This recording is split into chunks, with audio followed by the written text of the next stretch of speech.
constitucionalidad en relación con el impuesto extremeño sobre depósito de las entidades de crédito. Los fundamentos jurídicos de la sentencia eran bastante claros y, no obstante, la sentencia señala lo siguiente. La competencia autonómica para establecer tributos ex novo no se configura constitucionalmente en términos absolutos, sino que se encuentra sujeta a los límites establecidos en las leyes del Estado. El poder tributario de las comunidades autónomas puede así ser delimitado por el Estado. Es lo que dice la sentencia. El artículo 6.2 del LOFCA impide a las comunidades autónomas establecer tributos equivalentes a los ya establecidos por el Estado y las entidades locales, para evitar, en suma, que se produzcan dobles imposiciones no coordinadas. Pues bien, en los criterios territoriales utilizados en la configuración del hecho imponible y de los beneficios fiscales del impuesto vigente ya en Extremadura, en Andalucía como en Canarias, podrían tener efectos negativos en la asignación de recursos en el mercado financiero, razón por la que yo mismo en el Senado, en esta misma Cámara, expliqué que la intención del nuevo impuesto estatal sobre depósitos bancarios sería precisamente evitar las distorsiones en el mercado financiero, en el mercado bancario, y evitando los posibles riesgos que se pudieran derivar de este tipo de fiscalidad. Una fiscalidad selectiva entre territorios, unos los tienen, otros no, también advirtiendo las consecuencias de no acomodación a los tratados europeos, que nos insistieron ya sobre ello, es decir, buscando la compatibilidad con el Tratado de Funcionamiento de la Unión Europea y más en una coyuntura adversa como la que estamos atravesando, de restricción de crédito, que debe ser el gran fundamento, el principal fundamento de la recuperación económica de nuestro país, el crédito dirigido especialmente a la pequeña y mediana empresa, a los autónomos, que son los motores de crecimiento económico que nos tienen que sacar de la crisis. Para evitar ese riesgo, pues promovimos la implantación de un impuesto estatal, el impuesto sobre los depósitos de las entidades de crédito, donde ya también advertí en esta misma tribuna que, si bien el impuesto nacía a tipo cero, la intención del Gobierno era modificar ese tipo de gravamen, modificarlo de manera que tuviera un gravamen bajo, en todo caso, limitado, no recaudatorio, pero sí gravamen suficiente para que en ese gravamen estatal se obtuvieran los recursos oportunos para compensar a las comunidades autónomas que lo tenían vigente. Y, por tanto, lo que debe utilizarse el marco de esta interpelación es precisamente para transmitir el mensaje que, por lo demás, ya he hecho reiteradamente en esta Cámara, en la representación territorial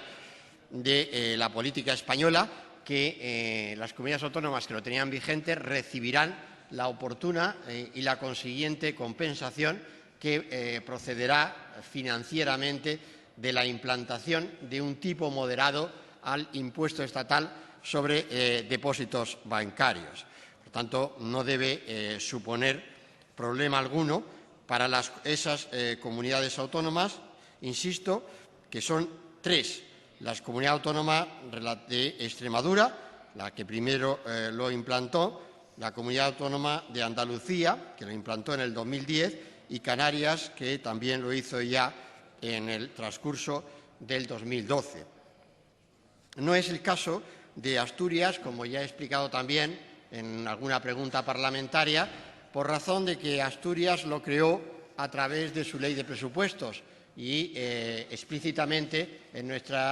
ordenamiento jurídico máximo se prohíbe precisamente que la ley de presupuestos pueda crear impuestos. No está facultada ni la ley de presupuestos del Estado ni ninguna ley de presupuestos de una comunidad autónoma tiene facultad constitucional para crear impuestos. De manera que la compensación se referirá a las tres comunidades autónomas que he referido, y también en términos, en las cuantías que tendremos que determinar en la comisión mixta Estado-Comunidad Autónoma que corresponde.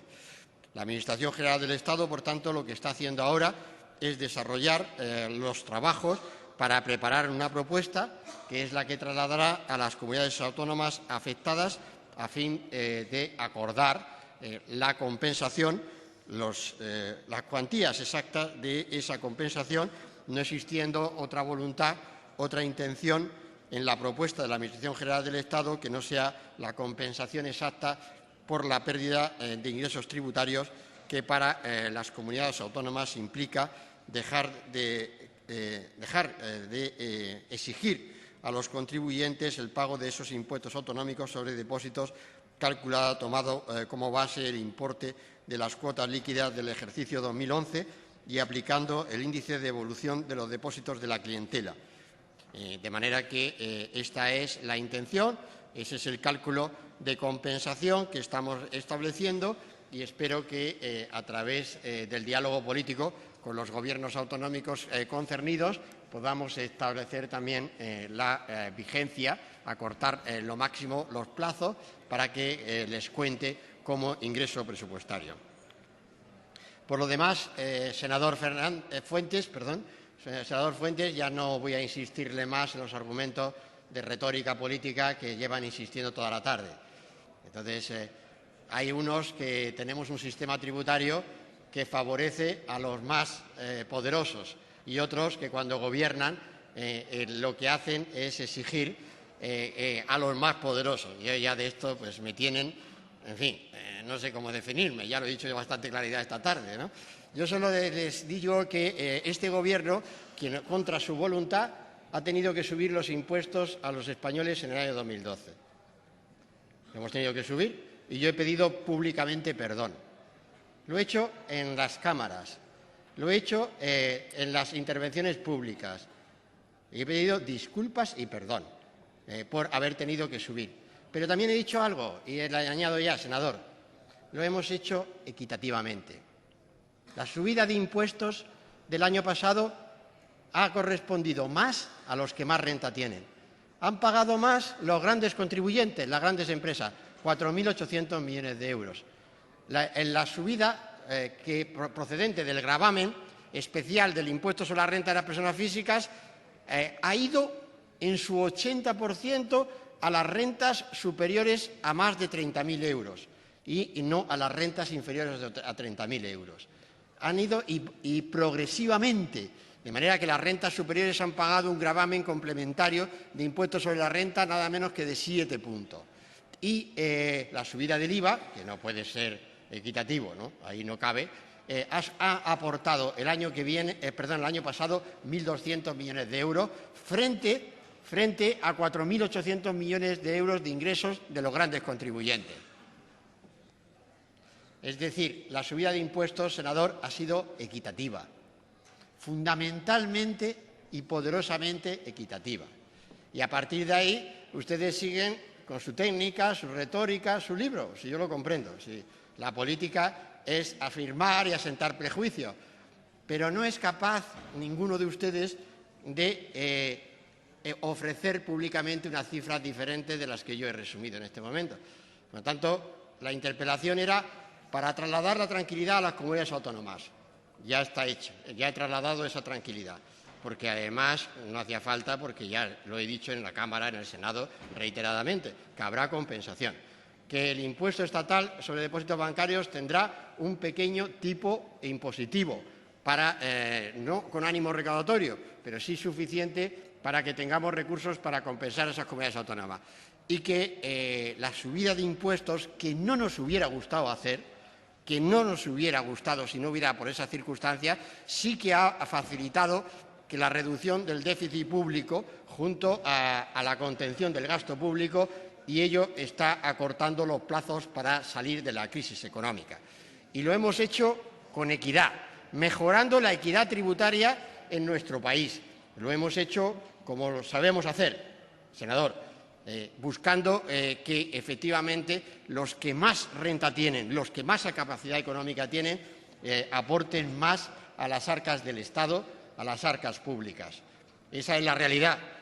otra vez incontestable con las cifras, no la realidad de los discursos políticos retóricos que no están cargados de ninguna razón. Pero, por supuesto, que esa es la